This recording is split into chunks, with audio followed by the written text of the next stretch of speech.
When I started this, I said, okay, we're going to make a sweet wine in northern Sweden, and it's going to be good enough to serve at Michelin star restaurant. And everyone said, okay, keep your day job, you know. And then I said, we're going to grow apples in northern Sweden. And then they were ready to commit me, I think, you know, padded cell and all that. But, you know, the best way to get me to do something is to tell me it's impossible, because I just become an irate guy, you know, ornery.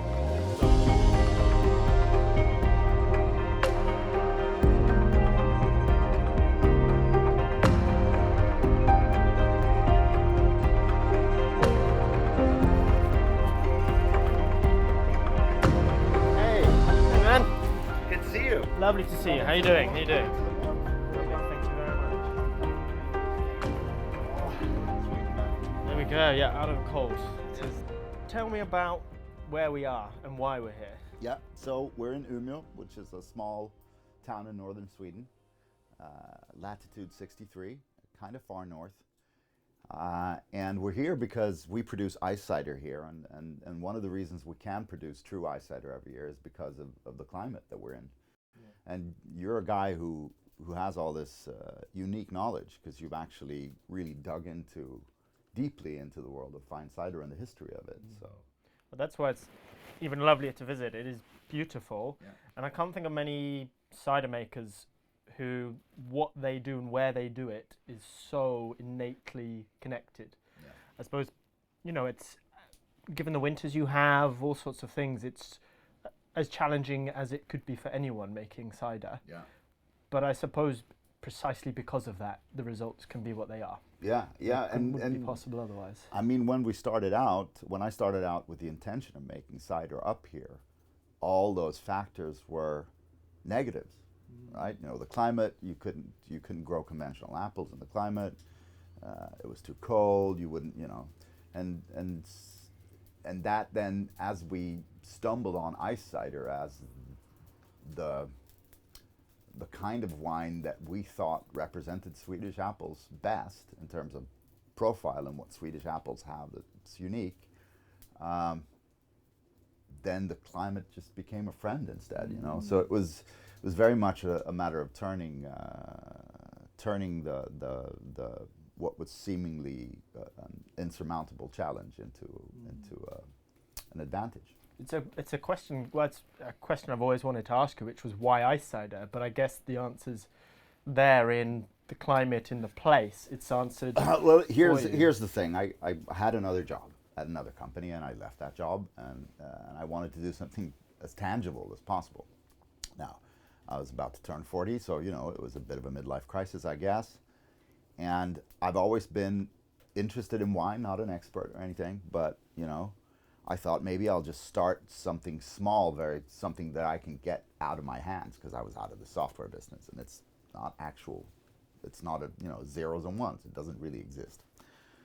So I thought about it a while, and you know, back in 2008, 2009, all white men in the entire Western Hemisphere started a beer brewery. So I sort of thought about doing that as well, and I like beer, but I'm not a connoisseur. I don't get the finer points of beer, which is, you know, we're all different, and I admire all the craft beer guys, so it's not that. And then for a while I also thought about buying a goat farm in the mountains, and I would write novels and hang out with my hunting dogs and make legendary goat's cheese and just never talk to anyone. It sounds a nice life, to be fair. Yeah, but then I thought about milking goats for the rest of my life in the darkness at 3 in the morning. And I thought, maybe that's not me, you know? So I abandoned that, and I was in this village called Brännland, and there were apple trees everywhere in every garden, and the apples were just falling to the ground, fertilizing the lawn, basically. So I started picking apples in my home village, and I decided that I wanted to build a small cidery and make like a really straight up, simple dry cider and sell it to local restaurants. And I started a blog, and like with so many other things with me, my mouth will go before my feet. And so I wrote on this blog that I was going to make world-class cider from garden apples, and I had no clue what I was doing. Absolutely no clue. And that caught the attention of some journalists, and I said the same thing in a feature article in a national wine magazine. And then I started making dry cider from these apples, and it was terrible. It was absolutely disastrous. You couldn't drink it.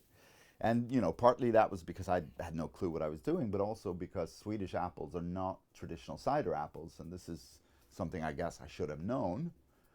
But at that point, I sort of promised everyone that I would do this. And so I had to find a solution to that, frankly. And I started looking around the world for, and here's, I think, what I did different from maybe people coming before me, because now there are cider makers in Sweden who make lovely dry cider from Swedish apples, and they do it really well. And so I found ice cider, and I tasted the juice while it was still fermenting. And with some of the residual sugar left in it during ferment, it was really nicely balanced. But of course, all that sugar fermented out of it if you want to make a dry cider, and it's not as nice. So I just came to the conclusion after doing trials and stuff. I mean, I practiced doing cider for almost 3 years before we had anything that I wanted to present. And I found ice cider, and all those bad things about the climate and the location turned into advantages. So I found something, and I decided I needed more knowledge. So I got myself a mentor in northern U.S., Eleanor Leger, which is one of the finest cider makers in the world. And I was super lucky in that she taught me how to make ice cider over the internet and over the phone. And then after that, it just took off. And so in 2011, we produced 500 bottles. And now we're at a point where it's more like 80,000 bottles a year. So I stumbled into this solution, and it turned out Swedish apples were actually exceptionally well suited to make a sweet wine. So that's the story in a couple of short lines. Visiting you here obviously is the latest stage in our own little story of working together.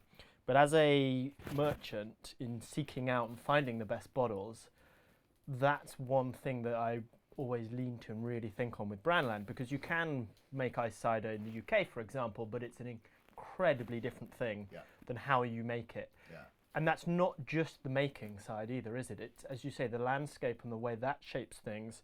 You are talking almost 24-hour sunlight, you know, in the middle of summer when the apples grow. You are talking cold temperatures that, again, they're very It's a landscape of extremes, which I think makes the wine kind of extreme as well.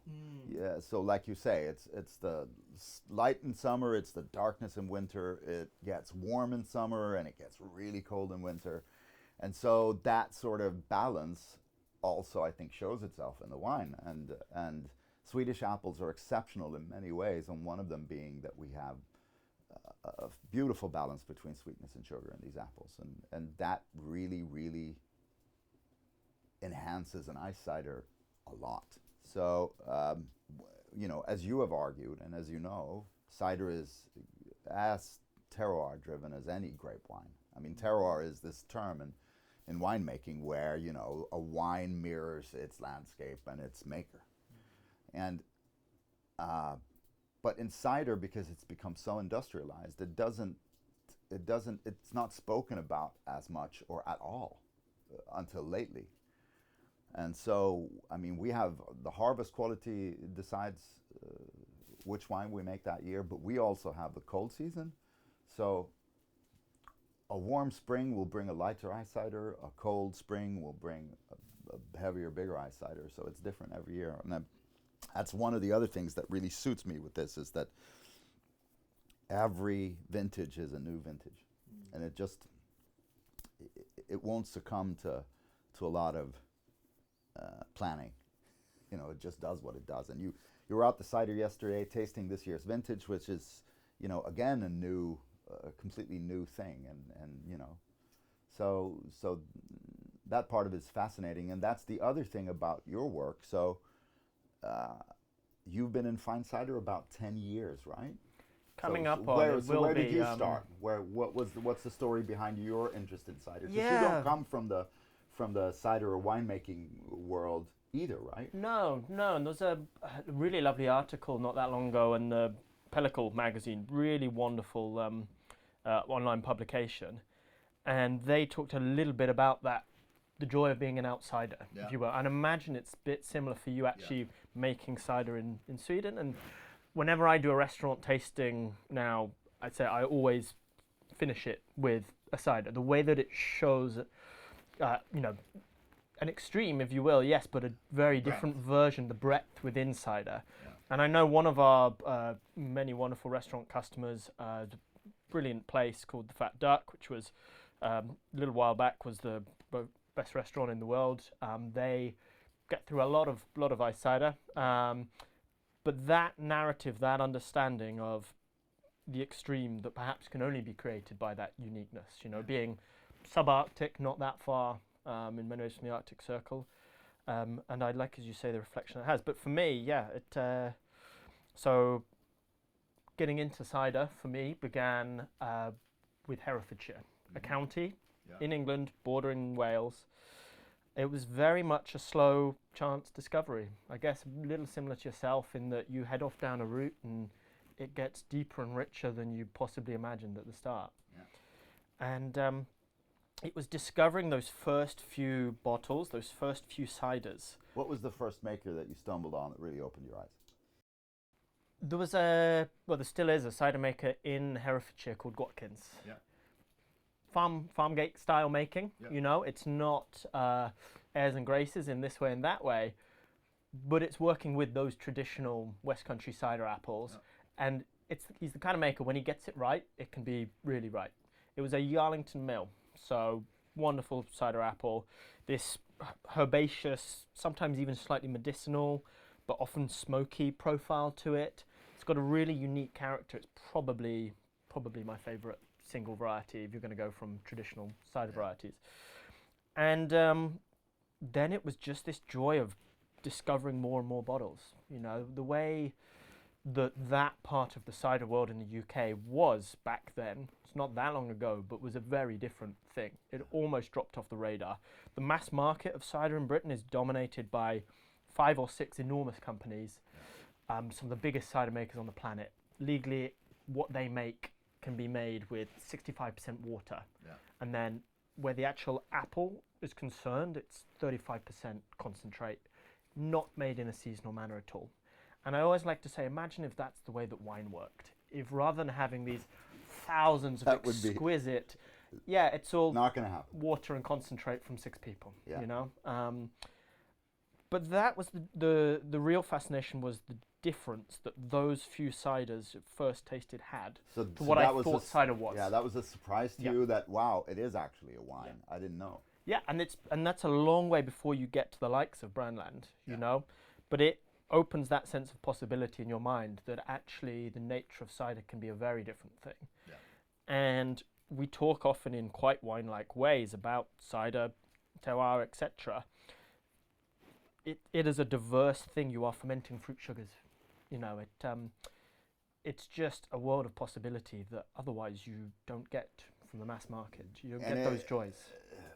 It's a bit of a Sisyphus job, I guess. But I mean, in wine, there's no question that Champagne is a wine, as well as Rioja or Chateau de Cam from Sauternes, that a wine can be still or red or white or rosé or sparkling or sweet, you know? And that just weirdly does not translate into the cider conversation for some reason. So I mean, I still have clients who say, you're not making cider because cider is always carbonated.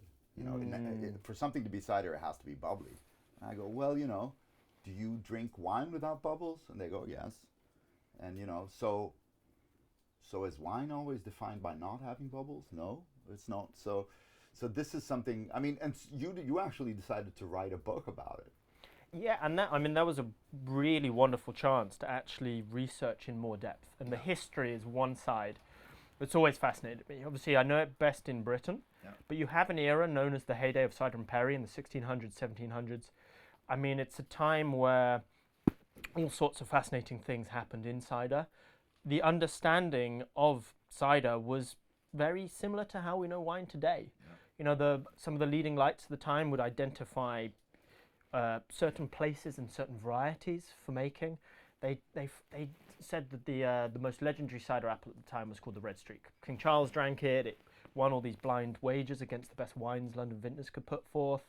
It's the time that it was known as the native English wine. And they identified 2 villages in Herefordshire, one called King's Capel and one called Home Lacey, where famous character of the time called Lord Scudamore. His cider flute is in the Museum of London because it's an era where cider was drunk from these diamond etched and engraved flutes. That's amazing. I didn't know that. And and they said these are the two villages that you can grow the best conditions for growing that specific apple, and that's 400 years ago. It's like the Burgundy. It's like the famous terroirs of today for wine. Yeah, and the approach to it all and the people involved was also fascinating. You have slightly tangential things, but that cross over with wine. So a lot of the people involved were some of the early members or the founders of the Royal Society, which is often seen in many ways as the birth of modern science. There's old literature talking about them meeting up in their wigs and their tights, a bit like this, but sharing the understanding they had, using a stream running under the house to temperature control bottles. And those were the folks who invented what became known as verre anglaise, the first bottle glass strong enough to really contain a secondary fermentation. Precursor to champagne, all of these things, and then in cider and perrier at that era. But as you say, we still get that as well. People saying, oh, I didn't know cider could be still. And you point out, oh, it starts off still, you have to put the bubbles in. It's like you have to let it become naturally sparkling. So, as you say, it's a relentless task in some ways, but you get a bit addicted to pushing a boulder up the hill, maybe. Yeah, it is kind of addictive, the impossibleness of it all.